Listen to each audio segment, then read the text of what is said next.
Hi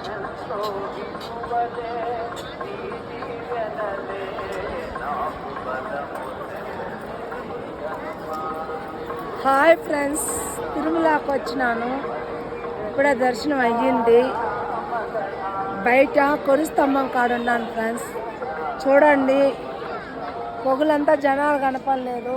ఏమైనా తిరుమలలో ఇప్పుడు జనాలు చాలా తక్కువగా ఉంది ఫ్రెండ్స్. జనాలు ఎండలకో దేనికో తెలీదు, ఎంత తక్కువగా ఉన్నారంటే జనాలు. కరెక్ట్గా 1 గంటలో 2 గంటలోనే దర్శనం అయిపోతూ ఉంది. దర్శనం కూడా చాలా ప్రశాంతంగా 5 నిమిషాలు ఉన్నిచ్చి మళ్ళా క్యూలో నుంచి లాగేస్తూ ఉన్నారు. కాబట్టి లక్షణంగా దర్శనం చేసుకోవచ్చు. జనాలు అయితే తక్కువ ఫ్రెండ్స్.